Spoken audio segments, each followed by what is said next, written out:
uma realidade paralela. Existem, sim, pessoas que adoram o diabo. Tem maluco por aí. Ô Mastral, mas se você... não é legal ser amigo do diabo. Todo mundo chega nessa conclusão. Mas é eficiente a seita e a coisa? Você pede lá... Quero ganhar dinheiro, aí você faz um ritual. Não, na verdade, não é que o dinheiro funciona? cai do céu, né? Eles se ajudam. Tipo assim, o cara já tem uma empresa, né? Você entra naquela empresa e você tem uma ascensão meteórica ali. Pega o genro do Trump. Esse cara, ele conseguiu fazer acordos de paz em Israel ímpares, que ninguém fez. O Trump, no período de governo dele, ele fez muita coisa. Mas uma coisa ele fez muito importante. Ele transferiu a embaixada americana para Jerusalém. Isso teve um desdobramento enorme. Aí, quando você olha para o Afeganistão, vamos montar o quebra-cabeça rapidamente, olha o Afeganistão, os Estados Unidos pica a mula do Afeganistão. Largou a arma pra caramba para os caras estão armados até os dentes. Está fortalecendo o Estado Islâmico. Eles são aliados ao Hamas, aos Hezbollah.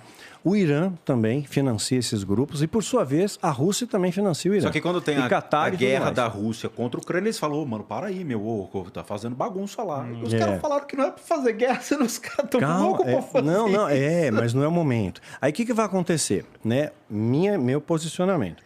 Provavelmente, hoje eu recebo mensagem do mundo inteiro e tem muita gente, brasileiros que moram em Israel, escrevem para mim. Estão em alerta máximo. Sempre estão em alerta, mas agora tem um alerta máximo. Né? Porque eles têm receio de um ataque, desses grupos terroristas estão se fortalecendo. Estados Unidos é aliado militar, vai ter que intervir. Em algum momento vai ter que intervir. Não desse governo, talvez no governo do Trump. Né? Porque aí eles conseguem, talvez, reconquistar um território que antes era deles. Né? Onde hoje está o templo, devia ser o local do templo, né? E a Bíblia prevê isso. Então, por exemplo, eu creio que sim, vamos ter uma nova onda, ainda pior, mais restrições, né? Guerras, rumores de guerra, isso está previsto na Bíblia, Mateus 24. Jesus falou, sempre teve, você vai dizer, mas sempre teve furacão, terremoto, tal. Mas se você pegar da década de 50 para cá, aumentou em mais de 60% os cataclismos mundiais, aumentou muito os cataclismos, né? E Jesus falou que isso ia acontecer. E ele dá data para acontecer. Então, assim... Qual a próxima data? Então, olha só. Mateus 24, Jesus ele coloca uma alusão, ele faz uma alegoria, que é uma metáfora, colocando Israel como uma figueira. Lembra que Adão no paraíso? Né, quando ele peca, com tanta folha para ele se cobrir, ele se cobre com folha de figueira. Ele podia pegar uma bananeira, tal, sei lá. Da porra, isso aí, né? Aí ele coloca... Então, Israel é uma alusão à figueira, né? Tanto é que ele amaldiçoa a figueira e tal. Aí o que acontece? Ele pega, fala, ele dá uma série de fatores que iam acontecer, guerras, números de guerras, doenças, pragas, terremotos, blá, blá, blá.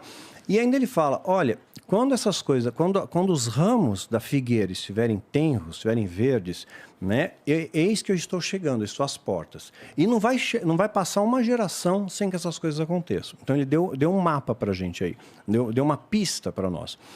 Né? Uma geração bíblica tem 70 anos, é validado em Salmo 90:10, Mateus 1:17 também. Né? Então, nós temos 70 anos. Israel é desenhado logo depois da Segunda Guerra, onde estabelece o Estado de Israel, o que era algo ímpar. Né? Então, monta ali o Estado de Israel, em 14 de maio de 48. Aí, de 48, você joga 70 anos, 2018. 2016, entre 2015 e 2016, se me falha a memória, nós tivemos uma quatríade de luas de sangue, um fenômeno raro. Israel, quando foi fundado, lua de sangue. Guerra dos 6 dias de 67, lua de sangue. Então a gente vê sinais nos céus. E a Bíblia fala sobre isso também, sinais dos céus. Fiquem atentos a isso. Não olhe para cima. Né? Sinais dos céus para você ser um bom observador dos sinais. Então você não pode afirmar, ele volta tal dia, tal hora. Isso já falaram essas groselhas várias vezes. Mas se você vê, tá nuvem, tá vento, tá trovão, vai chover. Né? Então me pauto nos sinais. Então, 2018 eu estou às portas. Né? No governo do Trump, ele estava já em poder em 2018, ele fez muitas articulações políticas estratégicas ali, né? E o genro dele também. E aí o que acontece? Não diz que ele está chegando, que ele já está, né? Está perto. Então, nós vemos algumas coisas acontecendo a partir de lá. Aí começa a vir um grande reset, começa a falar de outras coisas, vem pandemia, né? Vem restrições a isso. Quer dizer, o sistema de controle começa a ficar mais elaborado, né? E você consegue, claro, eliminar uma boa parte da população, né? Você seleciona, você elimina. Isso foi um assunto já tratado por muitos governos. Eu lembro que uma das maiores discussões era: vai ter comida? Vai ter água para todo mundo? E ficaram com medo desse descompasso do crescimento populacional. Exatamente. Isso realmente eu ouvi há muito tempo atrás. Sim. Nós temos hoje 8 bilhões de pessoas. Se você for para o Alasca, você vai encontrar um brasileiro lá, você pode ter certeza. Tem, no Brasil inteiro. No mundo inteiro, perdão. Tá? Então, assim, sempre houve essa questão de limites. Por isso que as guerras, às vezes, elas vinham em épocas exatamente para controle da população. Infelizmente, existe sim essa história. Tá? Então, a questão, por exemplo, de utilizar, às vezes, crises de economia como artifício, mecanismo, petróleo, o que for, tornou-se um mecanismo, tá? De controle populacional. Que é até a mesma Bolsa de 1929, quando acontece, a população começou a se matar. Sim. Então, você tem esse alívio no mundo, tá? E acho que a próxima que o Marçal vai falar é um blackout no Instagram e no Twitter. Quando acontecer isso, cara, você vai ter uma hora Não, mas as redes sociais já são monitoradas, já são. Tem uns algoritmos, dependendo do que você fala. Mas o cara não vai conseguir postar. Já te rastreia. Eu vou me matar! Você não pode postar nada, você tem que colocar tudo em código. Como assim? Você vai escrever alguma coisa, você tem que colocar um arroba no meio, sabe? O algoritmo não te achar. E senão eles te marcam, deleta a tua conta. Deletaram um vídeo meu da série Adrenochrome que eu falo. Mas também depois 4 vídeos. Depois de um ano. Depois de um ano deletaram. Eles Quer dizer, estudam, um ano. demora. Aí você pergunta, por que deletaram? Mudou a política de privacidade, eu não fui avisado. O que eu errei? O que está errado aqui? Ninguém me falou. Sumariamente deletaram. Regravei. Aí eu pensei melhor nas palavras e tal. E aí não tiraram. Aparece ele de máscara, falando, tudo escuro. Mas é porque esse assunto também é meio hardcore pra caralho, né? Sim, sim. Mas eu apresento elementos, eu apresento fatos, né? Eu mostro reportagens, você chegou a escrever livro sobre isso? Mas tem matéria sobre isso. Mas livro específico, você já pensou em fazer um teoria da conspiração global? Não, aí é meio... Aí, eu tenho que ponderar as coisas. Nos meus vídeos, eu falo muitas coisas nos livros também, meio como as parábolas de Jesus. Né? Eu não posso falar abertamente. Agora, no Hotmart, eu estou aprendendo a abrir uma conta lá e aí sim, não tem censura, eu posso falar mais. Mas vão ser cursos no Hotmart? O curso, ou de repente alguns conteúdos mais exclusivos, onde eu posso falar mais nos seminários presenciais, eu tinha receio de falar, porque sempre tinha um neguinho gravando.